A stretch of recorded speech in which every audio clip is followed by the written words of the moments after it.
Chapter 16, Reincarnation, July 14th, 0900 hours, General Mikhail Joseph Smith's office. Mikhail sat alone in his office, wearing full-dress BDUs, including the cap. Mikhail spoke into his personal data logger, his intent to define perspective and reasoning for his recent actions. He spoke candidly and clearly. I am Mikhail Joseph Smith, appointed General of the Earth Charter of Thematic Corps. As of making this recording, I have given orders that Earth's bases are to be dislodged from the planet, and we are currently on course for the planet of Tarathar. Taking this action officially creates Time Paradox 3076, which is also the appointed date of the apocalypse in terms of measuring time by the way that its currents have been altered. However, I have found in my studies of language that this word apocalypse does not mean destruction or ending, not precisely. For the people who wrote these directives, the events I'm telling you about are now but ancient history. The word apocalypse, in this case, means the same thing as awakening. In that way, an apocalypse is but an awakening to what is, and as such, would be an end to the way the world was known previously, the end of the old world. I still plan, and the articles leave provision for the possibility of determining what it is that has driven my planet mad. There are means by which I could send a small, highly specialized team to Earth rapidly, but no return route exists that is so easily accessible. But, until some defense is devised, even my own people are now vulnerable to the strange vibrations on the planet. For this reason, I plan to wait until more is known before I intervene in Earth's fate. This action should be a correction. I must re-emphasize that this action, though prescribed, could bear out unforeseen complications. However, I cannot in good conscience leave everyone to suffer at the hands of some unseen force. I personally believe that uncovering the who and the why of that situation will be of great importance to correcting other events. I can't precisely say why. It's a sort of instinct that I've learned to trust over time. If I never cause the apocalypse of 3076, the planet utterly destroys itself. The people destroy themselves, unaware of what they have been intoxicated by. If these events go according to plan, one way or another, Earth gets past this hurdle. All of its people will unite. That unity over time will become the beginnings of Matic technology. Though united, the humans of that timeline will live a life of conquest against other worlds, starting in the Earth year 2261. By the time Earth year 2637 comes around, they will have decimated the Targ over 80 long years of war. Rightfully fearing for their survival, the blue-skinned, fossil-fuel-drinking Targ will have stolen a time ship from Crutonians. That time technology will be used to plan a counter-insurgency across time. Their remaining forces go back to Earth year 2200 to destroy it all before it ever sets foot into their space. Humanity is then destroyed. The Purple Lady will start an Earth branch of Matic, which will take humans from Tarathar armed with Crutonian technology from the future. These humans will start Matic on Earth in the year 1620, secretly growing the Corps' strength. The presence and appearance of Matic will be the catalyst that changes events. They will advance and attack the Targ. The Targ will strike back. Humanity on Earth will be destroyed, and then the Earth chapter of Matic will be created. Earth is relocated to the future and becomes Tarathar. Humans are restarted on Tarathar in the future, where they have no access to other planets and are kept in check by the balance of power with a multiracial world, then are sent back to Earth to change its fate. If humanity were to destroy itself on its own, then the Matic core on Earth is never created. The Earth never creates Matic, and by the time it goes out into the galaxy, it finds itself completely unprepared for what awaits it. With assistance from Matic, that world is saved, and then becomes the Earth that starts this whole cycle. If there's one thing I've learned about the universe, it's that everything is cyclical. If anything, I can trust in that. For now, I think about a young girl who needs a funeral, and how to save my planet from an event it can't seem to avoid. When we arrive at Tarathar, I will consult the prominent Mages Guild on the largest continent. Perhaps they can offer some insight that I am missing. I know we need to leave Earth so that the events can unfold, but as this has been the trend for the entirety of the war across time and existence, events are still not unfolding as they should. As the leader of my chapter of Matic, it is my divine responsibility to find out why and fix it. Godspeed to us all. End recording. The computer made a blipping sound and then stated in a female voice, "Data log concluded." Mikhail spoke to the computer again. "Computer, encrypt, store in archives and apply clearance code Celestial." The computer made another trilling sound and announced, "File saved and classified." July 21st, 17:2700 hours. Quarters of Warrant Officer James Battalion. Today was James's 16th birthday, and with the total lack of Matic activities while traveling through space, he had been assigned the week off, but he wasn't thinking about any of that. Within the small office of his personal quarters, he had set up an elaborate system of wires and switches. The wires ran from various corners of the room in multiple directions. Each of the series of wires led to switches. The switches were connected to miniature models of cameras and doorways. In the midst of all the mess of wires and other hardware sat his laptop computer. The screen on the computer showed blueprints of the design of various corridors and of Ward 13 in particular. Upon assembling all the wires and testing all the connections, and having verified the function of each, James proceeded with a series of experiments. James had Matic action figures staged all over the setup, with some near the doors and others in front of the cameras. James turned on the cameras, hit a button on his keyboard that activated a door, then synchronized his watch to keep time with their system. Then, using his super speed time-bending powers, he would try to move one of the action figures by the cameras without them being spotted. He made several attempts to do so, but each time, one of the cameras would end up catching a few frames, showing an action figure or his hand touching one. He tried the experiment 10 different ways, with it taking 20 minutes to set up each time. After still seeing a blurred figure or his hand show up for the 10th time, James blurted out, "Damn it! If I could just get faster or reduce the number of frames per second." James's doorbell rung, interrupting his train of thought. Looking up to a security monitor on the far wall, he saw the face of Dr. William Katz staring into the camera. He was wearing his civilian clothes, consisting of a plaid button-up shirt, a pea coat, golf pants, and an old derby. James and William had not spoken since their argument a week earlier. Reluctantly, James went out of his office, through his bed living room, through the kitchen, and to the kitchen door. Hearing the doctor knock as well, and after fidgeting a bit, James opened the door partially. James's face appeared to the doctor through the small opening in the doorway as he answered, "What's up, Doc?" Dr. Katz, looking very curious and slightly alarmed, asked, "Are you doing all right, James? Can we talk?" James answered quickly, "Oh, I'm fine, really." The doctor's face tightened some as he rebutted, "James, we haven't spoken since we nearly hit each other, and no one else has seen you in a week." James let out a sigh, answering, "Yeah, that... Look, I'm over it, okay?" Dr. Katz became more insistent. "James, I'm concerned for your physical and mental health, and your behavior is out of character, even for you. I know you're introvert and you like to spend a lot of time alone, but no one has seen you for a week, and people are worried." James clung on to the doorknob, keeping his door open only enough to see half of his face. The doctor would try to peer through the doorway, only for James to move his head so as to block the doctor's vision. James guffawed and answered, "I think people need to learn to mind their own business."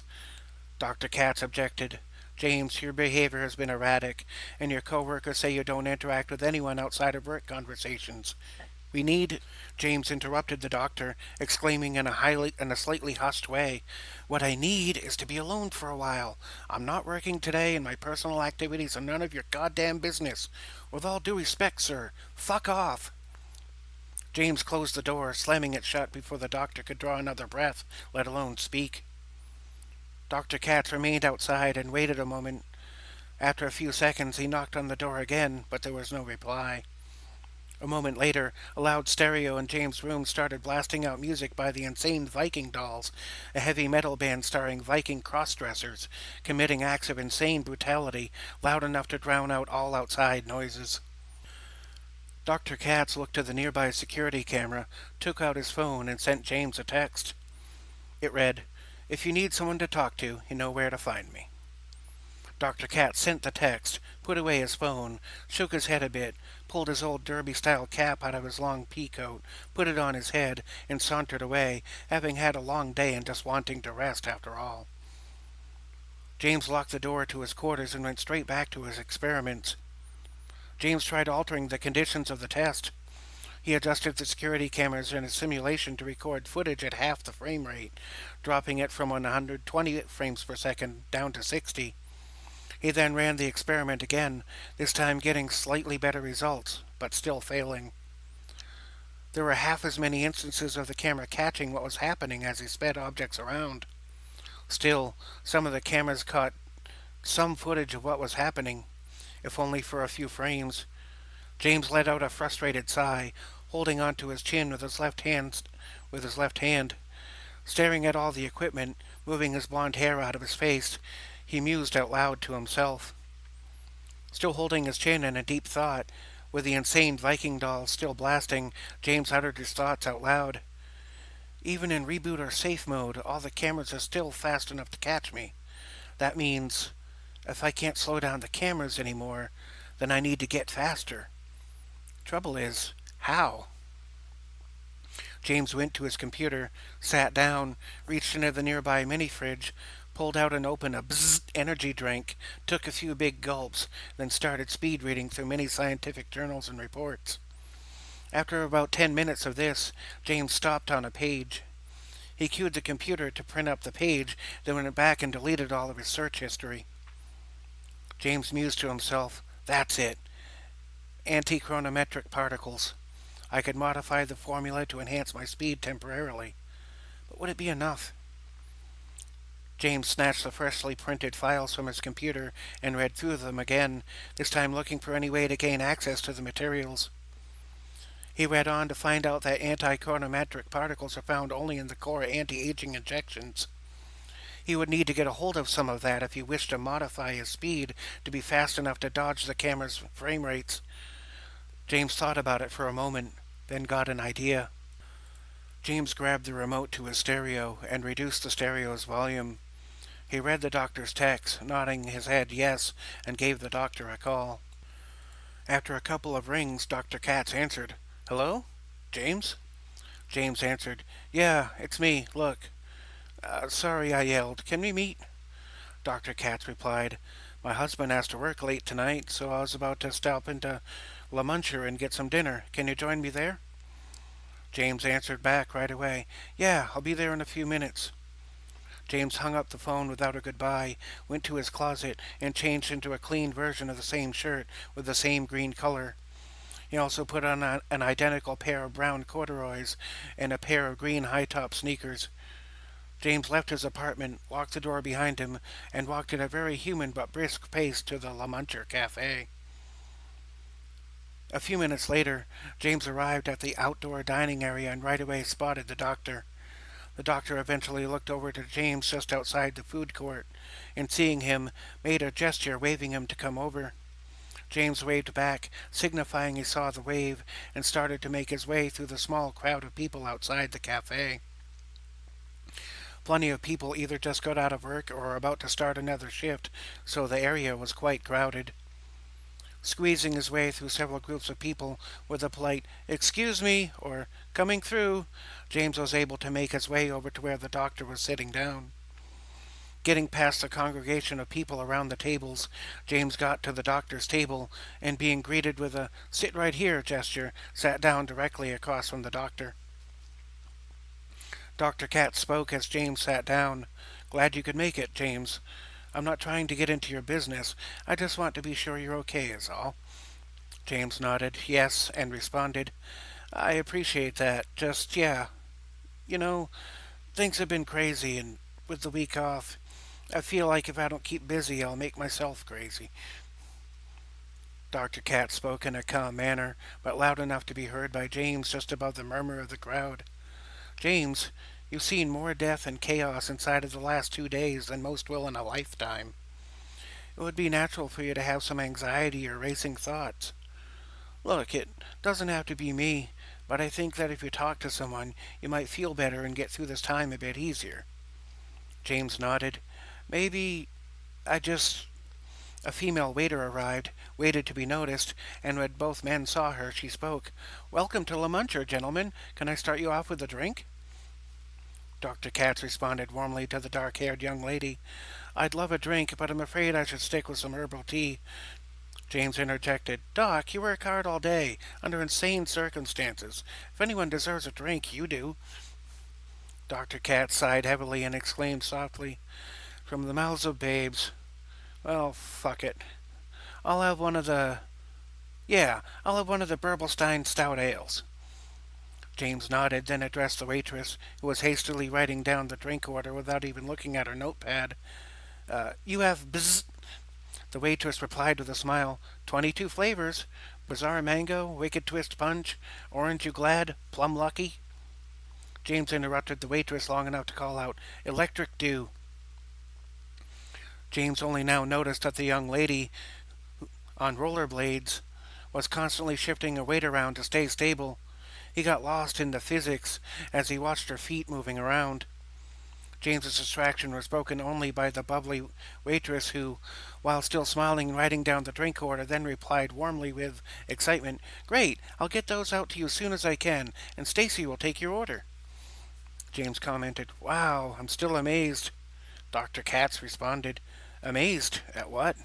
James continued, That so many of the civilian employees decided to stay on, knowing full well that they may never get back to Earth. Dr. Katz nodded, saying, Yeah, for some, the Corps or someone in it is all they have to relate to, especially given how the world has become. Seemingly out of nowhere, the young bubbly hostess appeared with the two drinks, one being a bright yellow liquid in a 12-ounce tall glass with a straw, and the other being a very dark beer served with a 16-ounce tin mug. The two men thanked the kind hostess, who scooted away on her rollerblades, vanishing back into the chaos of the crowd. The doctor took a sip of his beer, set it down, then leaned in to speak to James more candidly. I know you used to go to Mr. Cogito for counseling. I can refer you to Mr. Black, who has recently taken Mr. Cogito's old position. I know it wouldn't be the same, but can you at least give him a chance? James answered hesitantly. I guess. I mean, he's just as qualified, right? Dr. Katz answered. He's not a licensed PSP, but he was a military chaplain with a background in Catholic clergy. He's very good at helping young people find their own answers, and I think that talking to him might do you some good. James rolled his eyes some at hearing the word Catholic, but didn't show any signs of protest and just nodded yes, saying, Okay, send me the info and I'll set up an appointment with him. Dr. Dr. Katz nodded. I've already set up an appointment for the day after tomorrow at 4 p.m. I trust you have time. James complied somewhat listlessly. Yeah, okay. Dr. Katz replied, Good. I'll prompt the system to send a reminder to your phone. While the doctor opened his phone to engage the program to send an appointment reminder, James looked down to the floor, eyeing the doctor's medical bag. He stared for a moment, trying to locate some sign of what he was looking for, but the contents were not in plain sight. James looked back up again before the doctor could get his face out of the phone. Putting in the last command and putting away the phone, Dr. Katz let out a relaxed breath. Okay, now that's out of the way. Are you hungry? Dinner's on me. James nodded with slightly pursed lips. Yeah, I could go for one of their sample platters. What about you? Dr. Katz gazed at his menu. I haven't had a good steak in a while. I'm thinking the filet mignon. No sooner than that part of the conversation had occurred, a sharp-dressed young man appeared as though out of the mist to take their orders. The young man introduced himself. Hello, my name is Stacy, and I'll be your waiter for this evening. Dr. Katz commented, somewhat confused. Oh, You're Stacy. Sorry, I was expecting. Stacy rolled his eyes slightly and spoke in a deeper, more masculine tone. Yeah, my mom died just after I was born, and my dad was about to go to jail, so he named me Stacy, thinking it would help me to grow up tough. James commented, Wow, did it work? Stacy snapped back, but in jesting tones. Well, I do work in food service, so you tell me, pal. Both James and William laughed at this, then focused on ordering their meals. James ordered the sampler platter with chicken wings, mozzarella sticks, and onion rings. The doctor ordered a medium rare steak with baked potato, green beans, and coleslaw. They had a little more conversation while they waited. Dr. Katz took another sip of his beer, then spoke to James in a steady and calm voice, punctuated by an honest empathy. James, the main reason I wanted to talk to you was to apologize. I yelled at you over my personal objections and even clenched my fist at you, and for that I apologize. I had no right to do any of that. James nodded silently. I get it. We're all being so affected by the signal on the planet. I doubt either of us really felt that way. So, for what it's worth, I'm sorry too. But it's like you said, Doc, I've seen a lot lately, and I think I just need to stay busy for a while so it doesn't drive me nuts. Dr. Katz inquired. Take some time to be alone if you need. Just make sure you have at least one talk with Mr. Black, okay? James nodded. Yeah. Dr. Katz answered. Well, fair enough then. Stacy seemed to magically materialize again, with both of their orders ready, balancing a large tray on one shoulder and a smaller tray on his opposite arm. A nearby customer tripped and nearly fell on her face. Dr. Katz reached out as she fell, accidentally kicking his medical bag toward James. The doctor caught the young woman's arm, keeping her from landing on a nearby table. Meanwhile, the waiter named Stacy managed to spin around and dodge the whole thing without a single tray or item being spilled. A few nearby people clapped and had a good chuckle at what had just transpired. Dr. Katz never noticed his back moving across the floor and landing at James's feet. Once everyone had settled down, the waiter passed the food around, refilled drinks, made sure they had gotten everything they needed, then moved on to the next table. James and Dr. Katz had a good chuckle and then went back to their food and drinks. They ate and engaged in light-hearted small talk for nearly half an hour. One meal, one dessert, and 4 beers later, Dr. Katz needed to take a restroom break, saying, that's funny, Jimmy boy. The doctor changed his tone to a hushed, almost whisper. Watch my stuff. I gotta take a leak. Dr. Katz stood up, staggered only very slightly, then started to shuffle his way toward the cafe's men's room on the other side of the food court. As Dr. Katz made his way through the crowd, James waited for him to disappear out of sight. With the doctor away, James first looked around to be sure that no one was watching. Seeing no watchers, James reached down to the bag, unzipped it, then fished around inside with one hand, looking for a refill canister of the anti-aging serum, containing the antichronometric particles needed for the next experiment.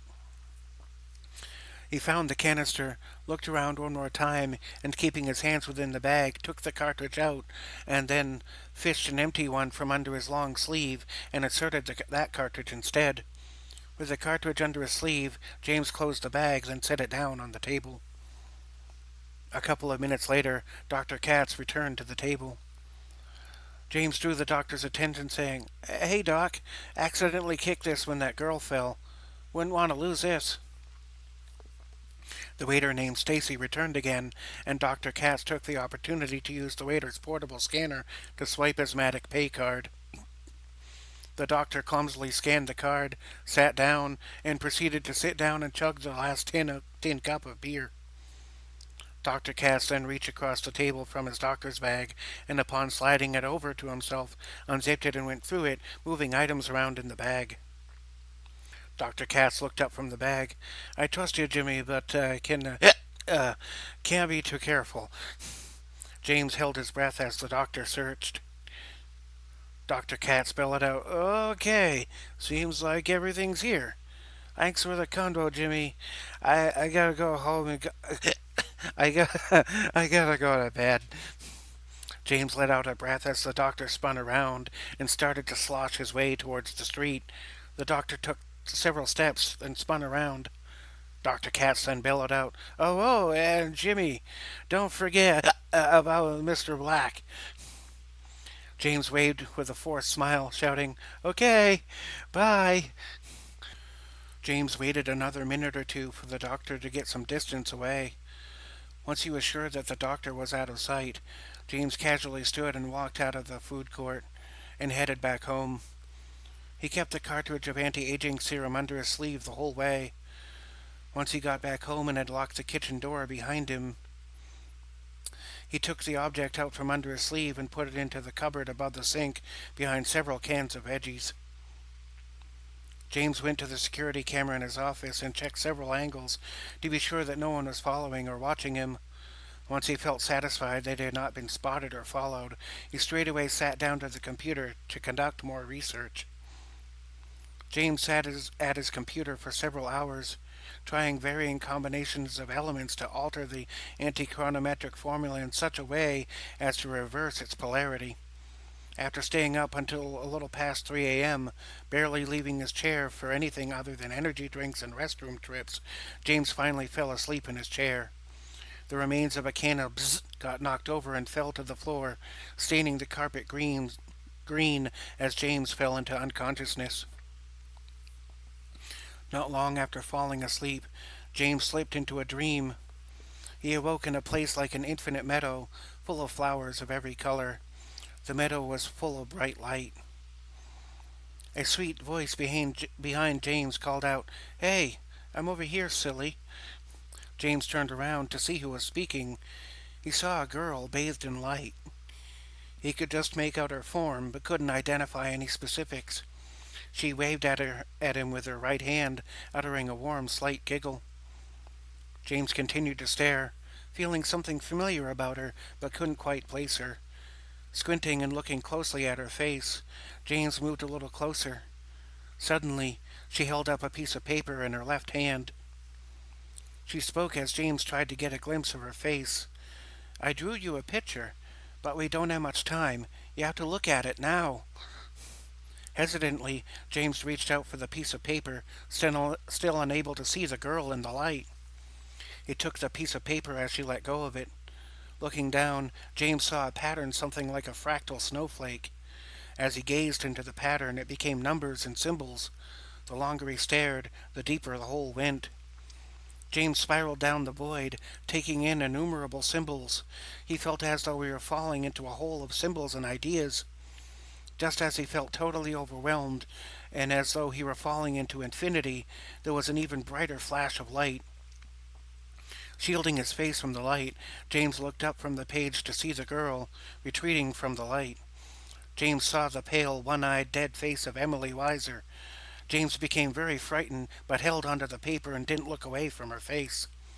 The visage of Emily spoke to James, slowly becoming more skeletal with each word. "Remember my drawing. You can't forget."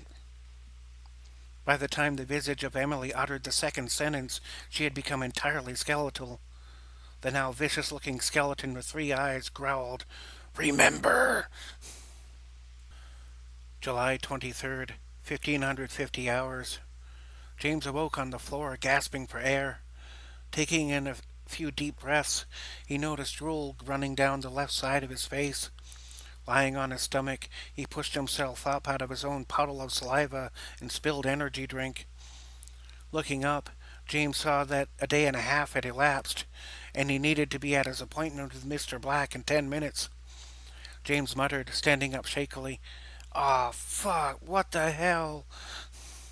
James staggered over to the fridge, grabbed a can of Mountain Shatter, opened it up, and guzzled the entire 16 ounces in just a few seconds. Wiping his mouth, he let out a very loud burp, then slammed the can down onto the counter. He grabbed his keys and wallet off the counter, stepped in front of the mirror sheen of the fridge, briskly swept his fingers across his hair to straighten it out, leaving it about half the mess as it started as, then went out to the door to make his appointment. He locked the door and started to sprint at an ordinary human pace, making his way to the counselor's offices. James slowed to a jog as he arrived in the parking lot 8 minutes later. He stopped next to a pole, caught his breath, and wiped his sweaty forehead using his left sleeve. Wiping the sleepy crust from his eyes, he walked into the building, spoke to the lady receptionist, and verified his attendance. He took a seat in the waiting room, trying to make sense of how he fell asleep for a day and a half. Just a few minutes later, another lady worker came out saying, "Mr. Battalion, Mr. Black will see you now." The young lady named Pam smiled and gestured to the double doors leading down a hallway. Pam directed James, saying, "Office number 8, last on the right." James heard, "It's never too late for her last rites." James blurted out, "What?" Pam repeated herself. "Room 8, sir, last on the right." "Right, 8," James responded, still hearing "It's never too late for her last rites" resonating inside his head. He turned his attention to the hallway as Pam stood smiling and held open one of the double doors. For a split second, James saw a second face inside hers, but did his best to not reveal how freaked out he was feeling. Laughing nervously, James smiled as he walked down the hall, seeing some sort of wiggling tracers in the fluorescent lights hanging overhead. James went to the end of the hall and stopped in front of door number 8. Seeing the 8 on the door put James into a mini flashback, whereupon he remembered some details of whatever experience had transpired after he fell asleep. The 8 had spun slightly off kilter onto its side and looked like a similar version of a symbol he saw in the strange, tunneling piece of paper from his experience. He got lost in thought, remembering pieces and fragments of the dreamlike experience. James curled up his hand into a fist to knock on the door, just then realizing that the tips of his fingers were very sore. Again, he had no idea why, but proceeded to knock on the door. A moment later, the door opened slowly, revealing Mr. Jonas Black. Jonas spoke softly with a slight rasp. "You okay, son?" James stammered and scrambled for an answer. Yeah, I'm okay. Just a little tired." Jonas held his arm out, making the "come on in" gesture. James walked into the room, first noticing the clock on the wall just hitting 1600. To the left of the room was Jonas's desk, decorated with heavy metal bobble-headed action figures. A single bonsai tree adorned the desk's closest corner. On the other side of the room were a small couch, about big enough for 3, and a pair of single chairs, as well as a beanbag chair. Jonas spoke in the same even tone. "Lay, sit, or stand, so long as you're comfortable." Jonas closed the door as James looked about and chose a single chair to sit in. Jonas walked over to the water cooler on the opposite wall, filled a cup about halfway, brought it to the plant on the desk, then slowly dumped the contents into the soil around the plant. Jonas tossed the plastic cup into the nearby waste can and sat down into his old leather office chair. Jonas had a folder open in front of him and read it for just a moment, then looked up and spoke to James. "So, it is James. Or do you prefer Jim? Or Jimmy?" James answered almost exacerbatedly. James is fine." Jonas nodded slightly. "Okay, James it is. Firstly, my condolences on the loss of Mr. Cogito. I don't know how well you knew him beyond being your previous counselor. A good guy." James answered, yawning slightly. "Yeah, Mr. Cogito was fun." Jonas added, "Well, I can't promise to be fun, but I'll try to be as helpful as I can." James stared back at the desk for a moment, noticing the bobblehead figures. They are all from bands he knew and liked: Insane Viking Dolls, Rejected Angels, Afterbirth, The Screaming Wedgies, Heartbroke Bastards, Tainted Angels, Stoned Buddha, and others. At first, James suspected that the figures may have been placed there intentionally to garner a sense of familiarity and trust, but as he looked up to Jonas's face, he started to recognize it, even through his bleary eyes. James struggled for a thought for a moment, and it occurred to him. James gasped, "Wait! You're the Jonas Black! From the Heartbroke Bastards? For real?" Jonas nodded in the affirmative. "That was a long time ago, but, yep." James wondered at the whole thing, saying, "Wow, it never occurred to me." Jonas spoke, getting to the point in a very roundabout kind of way. Yeah, Matic recruited me back in '84. I normally peddle military secrets, but seeing as how we're just out in space now, I'm falling back on other skill sets. My purpose for being here today is to find out how you're doing and see what we can do with what we've got. I intend to just get some basic information from you today, and if necessary, work with you on a treatment plan. Is that okay with you? James yawned one more time. Yeah, of course. Jonas became more inquisitive. You seem very tired. Are you getting enough sleep? James answered with a slight laugh. Yeah, more like too much sleep. I woke up just 10 minutes before coming here. Jonas listened, making intermittent eye contact, then posed his next question. Is there anything particular that's been bothering you lately? James was looking down at the carpet in the midst of another yawn and gave his reply. Nah, not really, aside from a bit of boredom. James folded his hands. Sorry. Jonas folded his hands together. Boredom. Some think of that as the hatred of what is. James looked up, asking somewhat sheepishly, Huh? What's that mean? Jonas continued, When you're bored, you're alone with your thoughts. Are there thoughts that are disturbing you? James shook his head no very slightly and answered, I just don't like not being busy. I feel like I should be doing something. Jonas replied, According to the general, you protested rather vehemently after being told that it was too late to save Emily Weiser. Could it be that you're still struggling with that? James nodded with almost a guffaw. You know, I just never saw a dead girl before. Jonas added, I would imagine that would be scary, or maybe creepy? James answered back, No, she was pretty. I was just sad that I could never get to know her. Jonas commented, That would seem very painful, but quite normal. James added, I was more angry than sad. How could someone do all those terrible things to a girl they don't know and never even met? Jonas added in a softer voice, It's hard to know what motivations and perceptions might live inside another person's mind. But let me ask you, whether the person doing this were entirely misguided and meant some greater good, or if their actions were simply heartless and mean, would either scenario help you get through the grief any better? James thought about it for a moment, then answered somewhat ponderously. Well, I guess if the people doing it were just really messed up themselves, that might make it easier to forgive.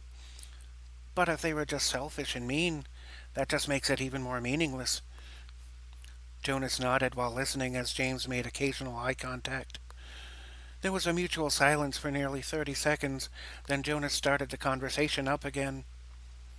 Jonas inquired, James, have you ever done something absolutely stupid, then later on realized how stupid it was and felt absolutely terrible?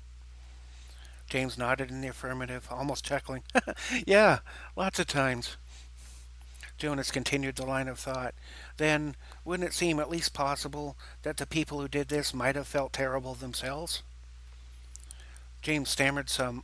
Well, I mean, if I had a Necrocidius for a boss, I might do anything out of sheer terror. Jonas added, But we'll never really know, will we? James answered, somewhat hesitantly, No, I guess not. Jonas leaned back a bit into his chair some, reaching behind himself to a bookshelf behind his office chair. He removed a small purple book from the top shelf behind him.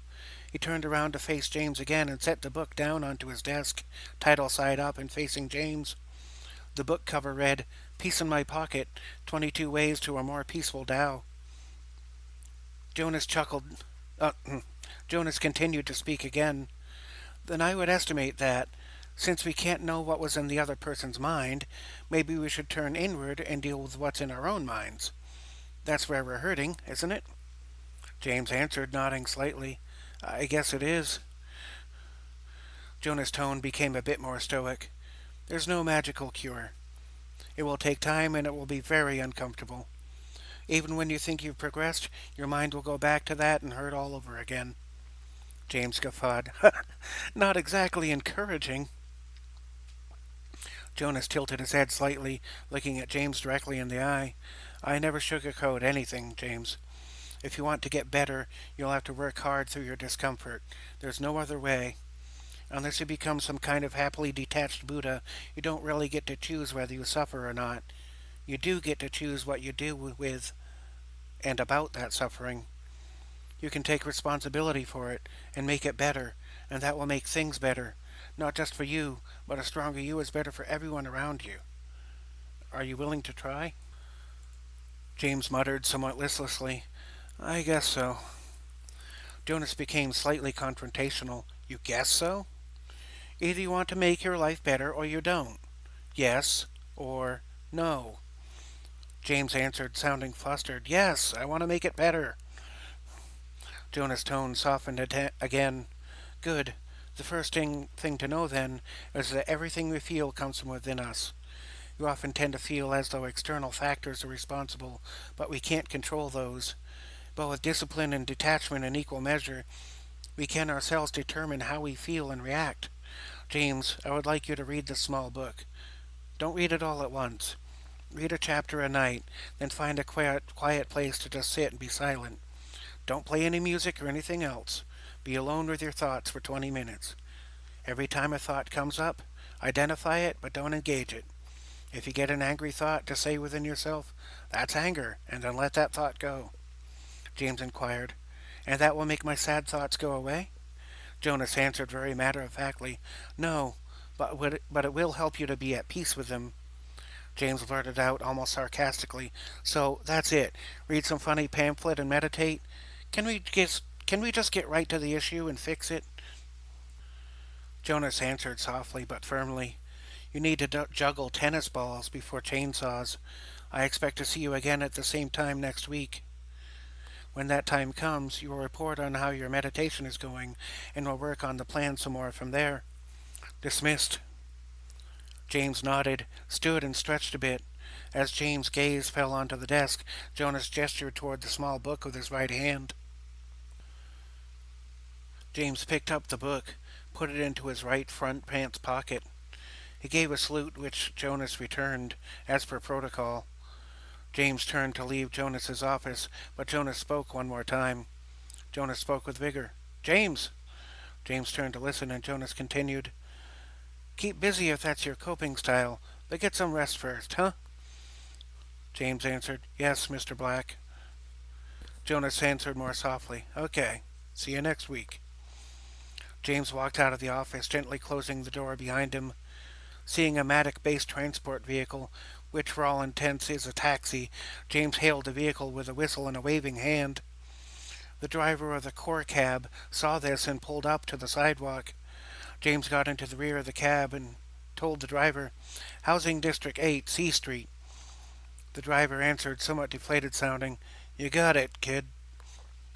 James went silent, lost in thought during the cab ride home. As he stared out the window at various people going about their business, he thought about the conversation back at the counselor's office. He thought about all the recent events and how quickly things were changing. He thought about the fact that the city he found himself in was but an artificial environment inside a giant sphere, hurtling through space at nearly the speed of light, using solar sails sourced from reverse-engineered magitech from an alien planet. The visage of Emily's dead face kept appearing in his mind. The scenario where he caught her in mid-air and then recovered her broken-off finger played over and over again in his perception. He kept seeing Mr. Cogito, bleeding everywhere and letting out his last breath. Then the visuals and feelings from his dream experience kept playing in his mind on repeat. Every channel in his head kept all the worst, most recent, and most intense disasters playing on repeat all the time. James decided to lay back and close his eyes for the rest of the trip. The giant solar bulb at the top of the dome was almost enough to convince James that he really was riding in the back of a car on a sunny day. This reminded him of being 10 years old and riding in the back of his parents' car. That day was the day his father had a heart attack while driving, lurching the wheel to one side and veering head-on into a truck. The impact killed both parents and his older brother. That scenario played again in James's head as he remembered the impact and coming to with a broken neck, unable to move from the shoulders down, rousing him just as he was about to nod off. It felt like every thought and memory led back to some tragedy, but to be relived on repeat for the rest of his life. He eventually did fall asleep. James awoke to the sound of the car driver calling out, somewhat agitated. "Hey, kid, we're here. What number?" James sat up, wiping sleepy crust from his eyes, saying in a half yawn, Number 22. The cab driver muttered to himself, "Jesus, kids these days act like everything revolves around them." James remained silent until the car pulled up to its housing unit. Once the car stopped, he exited the rear door and turned to face the driver. Looking through the front passenger's open window, James snapped out, "Everyone I love is dead, and you can go fuck yourself." James slammed the rear door shut and stomped angrily to his housing apartment complex. After moving angrily across the lawn, James sauntered and shuffled his way up the external stairs to the fourth floor of the building. He made his way almost hobbling to the door with the sixth-floor hallway.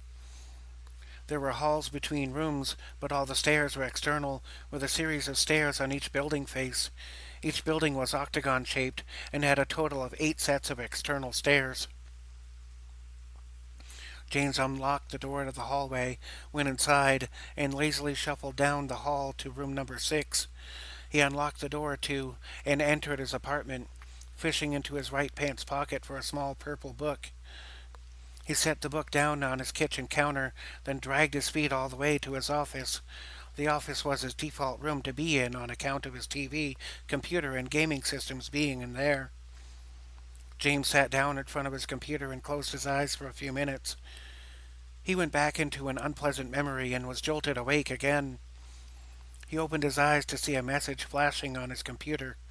Out of paper. James didn't recall printing anything, so he stood up and walked over to the printer to see what the malfunction was. Upon crossing the room to the printer, James discovered that hundreds of pages had been printed out. He was mystified, having no recollection of how any of this had happened. He took another package of paper out of the plastic bin next to the printer and fed about half of the stack into the printer. James went back to the computer and prompted it to recognize that the paper had been refilled. The printer then spat out another 200 or so pages over the next several minutes. While the pages printed out, James took the time to read what had been printed and immediately recognized 2 separate phenomena. The first half of the pages were all computer code, a program of some kind. The rest of the pages were complex blueprints for building some sort of bed-like apparatus with a regenerative medicine technology built in. James's mind went wild with the possibilities. Looking over the papers, James exclaimed, "What the fuck?" Setting down the stack of papers, James again felt the pain in his fingertips and realized that it must have been from typing all those pages of code. He pondered about the possibilities, wondering any of this could revive Emily. More than anything, James was tired, so he went to the kitchen, made some sleepy night tea, put an ice cube in it to cool it, chugged it down, then went straight to bed. He laid on his stomach in his bed with his head sideways on the pillow and fell asleep almost immediately. July 26, 0333 hours. James awakened to fierce yelling and flashlights in his face. He squinted and groaned, feeling exhausted and sore everywhere. 12 security officers held James at gunpoint. A familiar voice told the officers to lower their weapons and then came faintly into view through James's blurry and overexposed eyes. He could barely make out the face of Captain Rolf Luger through the purple spots in his vision. Captain Luger spoke softly but firmly. "We got all the exits covered, kid. You coming along peacefully?" James responded, "What? What's even going on?" Captain Luger pointed to the freshly built apparatus opposite James' bed. James sat up a bit more, clearing the sleepies from his eyes. Squinting, James recognized the same device from his printed schematics. The device resembled a hospital gurney with lots of other technology attached to it. Laying in the device-laden bed was what appeared to be Emily Weiser, covered by a sheet. Behind the apparatus were also a few dozen stacks of paper, all some sort of code printed on them. James exclaimed, "What? How?" Rolf answered, "That's what we want to know. You'll have to come with us and answer some questions." James answered back, "But I don't know either. I just now woke up and there it was, same as with all the code and schematics." Rolf became more rigid. "We can figure all that out at the security station. Get your shoes on, kid. We're going downtown." One of the security officers called out, "Captain, you gotta see this." Captain Luger spoke to the nearest man. "Keep an eye on the kid." Luger then walked over to the other officer, who was leaning over the bed, taking in everything that was happening. The officer pointed to the monitor above the girl's head. Luger investigated, seeing the monitor, and asked, "Is it just me, or is that code?" The officer answered back, "Yes, sir, but where's it downloading to?" Luger looked over the whole contraption and pondered out loud. "Based on the wire configuration, her head?" James slowly turned himself sideways to get out of his bed. Nearby officer got a bit jumpy, but Luger gave him the order to stand down. Luger called out, "Stand down, he's got to get his shoes on." The officer stepped back and lowered his rifle. Meanwhile, James hobbled over to the apparatus to get a closer look. Blinking and squinting, James got a second look, confirming the body to be that of Emily. James answered, "What's she doing here?" The question went unanswered as Luger yelled over a nearby officer, "Sanchez, scanner please." Sanchez, a technically minded security officer, handed over his pocket-sized scanning device. Rolf took the device and made a slow, full scan of the body from head to toe. Rolf then handed over the scanner to Sanchez for verification. Lieutenant Sanchez nodded, speaking aloud. "Carbon, silicone, titanium, and a few things I can't even identify. And it appears to be respirating." James became more exasperated. Whoa, time out. Why is Emily here and how is she breathing?" Rolf turned around and answered unsympathetically, "I don't know what that is, but it's not Emily. Emily is a corpse in a freezer." One of the security officers was going around and discovered something in the freezer of James's mini fridge. He held it up inside a plastic baggie, showing everyone. The officer called out, "I found it!" Inside the baggie was the finger that had broken off of Emily's body. James looked confused and somewhat terrified, seeing all this unfold. James exclaimed, falling to his knees, "What in the fuck is even happening?" Captain Luger put on his best empathy face and responded, "That's what we're all trying to figure out, kid. I've got a vehicle and a nice cushy bench seat parked outside. Let's take a ride." James stammered, "Oh, okay." Rolf followed up, "These gentlemen will escort you to the vehicle." James complied, slipped into his shoes, stood and went with a portion of the security detail. Captain Luger stayed behind with Lieutenant Sanchez and 3 of the 12 men who had entered the apartment. The other 8 escorted James to the security officers' holding cells. Back at the apartment, Luger, Sanchez, and 3 other security officers remained. Luger stared at the apparatus for several moments, trying to evaluate the potential security threats of the situation. Sanchez performed another scan of the area and brought more information to the light. Sanchez spoke. "Captain," Luger replied, "What you got?" Sanchez continued, "The signal from the Mach 337. It's being broadcast to this device here. The download is going straight into the the download is going straight into the device connected to the head, sir." Luger thought for a moment, then responded, "Shut it down." Sanchez nodded. "Right, sir." Sanchez reached out to touch the buttons on the device, but received an electric shock within a few inches of the apparatus, sending him a few feet back, almost losing his footing. Luger caught Sanchez as he stumbled backwards. "You all right, buddy?" Sanchez winced, saying, "That's smarts." Luger put up a hand, gesturing Sanchez to back up some. Luger removed his energy rifle from his shoulder holster and took aim at the apparatus. Meanwhile, Sanchez was scanning the device again as Luger took aim. Sanchez rushed forward, putting the Andrew Luger's rifle barrel down towards the floor. Sanchez called out, I wouldn't do that, sir. Luger paused, waiting for the explanation. Sanchez completed the thought. Sir, that same electromagnetic field that jolted me just now, that would also redirect any fire aimed at it in a random direction. Luger thought for a moment, then proposed a solution. Then we shut it down at the source. A message flashed across the screen on the bed apparatus. Download complete. Installing 01%. But no one was looking at the screen. Luger dialed the extension for Colonel Shimoto and waited for an answer. Lieutenant Jack Holton was present but had not spoken the whole time. He approached Rolf and inquired, What's the plan, boss? Rolf kept the phone to his ear but looked to Jack and answered, If we can't stop the signal on this end, we gotta shut down the 337. Jack questioned Rolf, Are we sure this is the right thing to do? Rolf answered him with the phone still to his ear. We got no idea what's gonna happen if that thing activates, and that's a security risk. Jack answered doubtfully, All right, but it looks like a person to me. As Rolf waited for a response on the phone, the apparatus started to make a high-pitched whirring sound. The thousands of lines of code started to install faster and faster.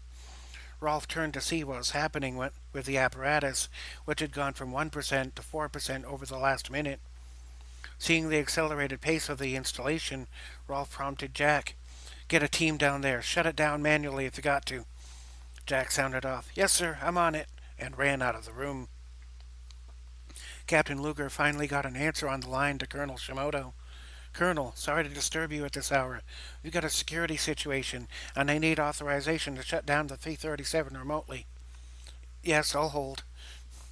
Captain Luger waited for a few more minutes, pacing back and forth, occasionally glancing at the installation screen, which was now up to 32%. After a little more time, Shimoto came back on the line. Rolf listened to her for a bit, then hung up the phone and started dialing Lieutenant Holton's number.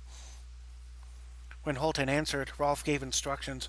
Holton, the signal's being jammed. Shut down the 337 any way you can, even if you have to destroy it. As Rolf gave the order and hung up the phone, he stood with his back to the apparatus, watching impatiently for any word of progress. The machine powered down as the installation reached 100%, but Luger didn't notice this de-escalation, lost in all his thoughts and questions. A hand slightly touched Rolf's wrist, and a soft, raspy voice said, That won't be necessary. Startled, Luger spun around and aimed his rifle at the source of the sound. He encountered the young lady, sitting up in the bed, holding the sheet to her chest to stay covered.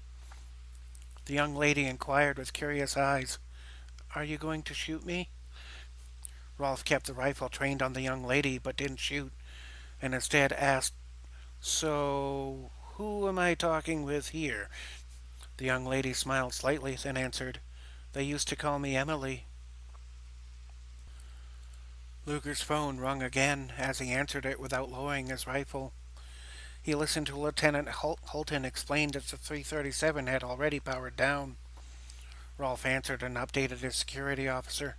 Yeah, we kinda got a whole new problem. Stand by, I gotta make another call. Captain Luger dialed the general's number and waited for an answer, still keeping his rifle trained on the young lady, who continued to smile subtly and warmly. Within about 30 seconds, he got an answer. Captain Luger spoke to General Smith. Sorry to wake you, sir. We've got a maximum weird situation. I got us something that looks like Emily Weiser in James's battalion's quarters. But we also still have a corpse named Emily in Ward 13. The living one seems to be non-violent, but it's not human. Please advise. July 16th. Security Center Interrogation Room 1. 0411 hours. James sat slumped over in a metal folding chair, resting his forehead on his left palm while leaning on that same elbow. His right arm dangled listlessly beside him as he drifted in and out of consciousness under the pale blue lighting of the room. The walls to his sides and rear were constructed wholly of carbotanium, while the front wall had a carbotanium door with a wide plate of transparent titanium carbide that acted as one-way glass. A person inside the room could see their reflection, while those outside could see in. The room contained only a table, chair, sink, and toilet, in case someone was left to stew in the holding cell for some longer period of time. Dr. Katz and Captain Luger stood just outside the window to the room, looking in on James, who seemed to be completely exhausted. Dr. Katz shared the result of several tests with Security Captain Luger. The doctor stifled back a yawn as he spoke, having been awakened at such an early hour. The medical scans are both perplexing and to be somewhat expected, Captain Luger inquired. How's that? The doctor continued. Well, on the one end, the scans show a sign of physical and mental exhaustion, which would make sense if he hadn't slept in 2 or 3 days.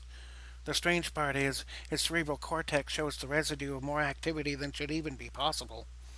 Additionally, the nanites connected to his brainstem and thyroid to correct his autoimmune disorder show signs of some massive amount of energy had passed through them, to the point that the microcellular membranes around the connecting tissues show signs of extreme necrosis due to... Captain Luger interrupted the doctor. In common English. Please, doctor. Dr. Katz cleared his throat and rephrased his answer. An extreme amount of energy passed through the nanites in his brain, entering the surrounding tissue. His brain has undergone several years' worth of neurological activity in just a few days, and he most certainly has not slept in at least 2 days. Captain Luger looked through the glass at James, slumped over and falling asleep, pondering, and asked, How is something like that even possible? Dr. Katz set his clipboard down on a nearby table in the long hallway and turned to face the window as well. If it were purely a mental health diagnosis, I would say he had experienced a dissociative episode accompanied with schizophrenic delusion, but these tests throw all that into serious doubt. However, he experienced a huge surge of neurolytical energy that would have overwhelmed and most likely killed anyone else. If not for the nanites in his brain, I think we'd have a comatose patient at best. Luger nodded while listening, then added his own observation. His story still isn't making any sense. He claims to have been sleeping for 2 days and having some very intense dreams. Captain Luger picked up the styrofoam cup of coffee from a nearby table and drank the rest down, including the grounds at the bottom, making a sour face as he put it all down. Captain Luger thought for a bit, staring through the glass as James leaned face first onto the table. Well, Doc, you're the expert on broken people. How should we go about this? The doctor turned to face the captain and spoke with a calm and even tone. Whatever happened, he's quite clearly exhausted. Have a bed put in the room with him and let him rest for 8 hours. Then wake him up. Toss him an energy drink and a dozen donuts, and see if he's more conscious or compliant after that. Sergeant Jacob Bastian approached the 2 men in the hallway with a digipad. He waved to get the men's attention. Once given a hand gesture by Captain Luger to approach the 2 officers, he rushed forward with the device. Sergeant Bastian spoke with ease but professionally. Doctor, sir, I got the logs from the 337's computer, and they show a signal sent right to the young man's quarters. Captain Luger inquired. A signal? Who sent it? Sergeant Bastian lowered his gaze some, scratching the back of his head, and gave his answer. That's the funny thing. Nobody logged in. The computer just did it on its own, or somehow tampered with from outside. Thing is, further scans reveal nothing of the sort. Captain Luger answered. Well, that makes zero goddamn sense. Are you positive? Sergeant Bastian responded. Yes, sir. I was meticulous with my research. Captain Luger nodded a bit and said, Okie dokie, leave the digipad with me. Sergeant Bastard handed over the device and stepped back, awaiting further instructions. The security captain looked through the text for several minutes, then looked up again to the sergeant. Captain Luger called out, That'll be all. Dismissed. The 2 exchanged the obligatory salute, and Sergeant Bastian about-faced, though left the same way he had come in. Security Captain Luger then turned to face the doctor and gave instructions. All right, get the kid to bed, pillow and blanket. Let him get some rest and we can meet up again at 1300 hours. Dr. Katz nodded. Sounds like a prudent plan. See you then. The 2 men exchanged nods and then went their separate ways to attend to other matters. Oh, 347 hours, just outside James Battalion's quarters. General Michael Smith was greeted with a call for "Attention!" and salutes as he came within view of the security forces outside the door to James's apartment. He walked down the hallway briskly, carrying a small stack of clothing, including a female size 4 Amatic uniform, undergarments, and a pair of black shoes. General Smith returned their salute as he approached, then stopped to question them. Any further developments? Lieutenant Holton was in charge of the guards and responded, "No, sir. The girl seems friendly and compliant." General Smith nodded, then went straight through the door to the apartment and stopped in the kitchen, getting the attention of the two guards on either side of the room, who kept watch over the mysterious young girl in the room. The girl was still sitting on the bed, knees up and close together, arms wrapped around her knees, all wrapped up in a sheet with a generally contented facial expression. Mikhail acknowledged the two men with a nod and walked further into the apartment. He stopped at the doorway to the bedroom. Looking across the room, he made eye contact. He kept his posture non-threatening and walked over to James's bed opposite the gurney apparatus, keeping his chest facing in the direction of the girl. He stood at the foot of James's bed, holding the clothes in a neat pile, and spoke to the girl. "I brought you some clothes. I had to take guesses as to your dimensions and translate them to girl sizes, so I hope these are comfortable for you. I'll..." Mikhail stooped slightly, setting the clothes onto the edge of the bed. Mikhail finished the sentence as he set down the pile of clothing. "Just set these here. After you put on some clothing, it might be nice to have a conversation with you. I'll be back in 5 minutes or so. Okay?"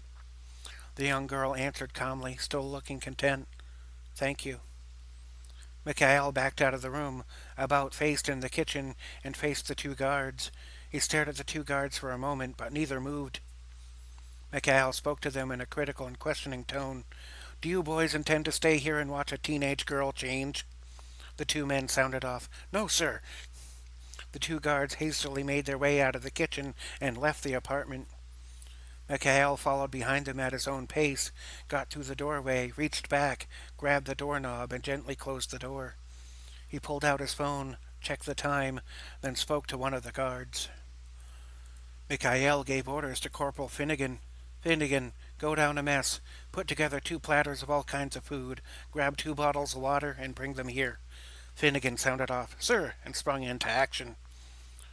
General Smith went to the coffee machine at the end of the hallway, pressed a few buttons, then waited for the cup to drop and be filled with his coffee prepared his way, strong and black.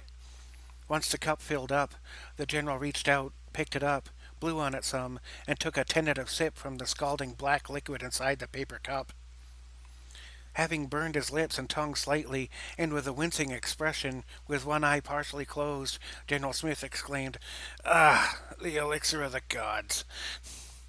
The general looked down to his old-style wristwatch and took note of the time. He waited patiently in the hallway, leaning up against the coffee machine. Counting the seconds in his head, he occasionally took a careful sip of his coffee, and then would check the time on his watch. Once 5 minutes had elapsed, he poured the remaining half a cup of coffee down the drain in the nearby water fountain. He made his way down the hall to room 6, whereupon the young man was just returning with the 2 platters of food and bottled water on a rectangular tray. The general took the tray and gestured for a nearby officer to open the door to the apartment. The officer complied as Mikhail stepped inside and gently closed the door behind himself using his left foot. A security officer outside protested the general going in by himself, but quickly found himself answered by the door closing between himself and the general. Mikhail glanced across the apartment, seeing the young lady sitting on the edge of James's bed, wearing the provided clothing.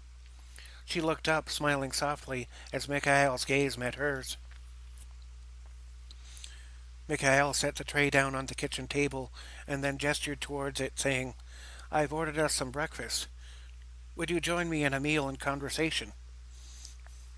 The young lady watched the gesture and answered softly, "Yes, I would be delighted to do so." She stood up from the edge of the bed and walked casually towards the table. She paused upon seeing the setup, looked at the chair opposite Mikhail, waited, and then gently cleared her throat, waiting for Mikhail. Mikhail understood the cue and reacted, saying, Of course." Mikhail went over to the chair, pulled it out from the table, and gestured for the young lady to sit. Upon Mikhail doing so, the young lady sat down, slightly lifting herself up so that Mikhail could push the chair in some. Mikhail circled around and sat in the chair opposite her. The young lady took a napkin from the holder on the table and tucked it into the collar of her black blouse, making the napkin into a bib. The young lady spoke politely, saying, "Thank you for the meal and the invitation." Mikhail answered, "You're quite welcome, Miss—" The young lady sensed the question and answered, "I haven't yet been designated a name, but those who knew me before called me Emily."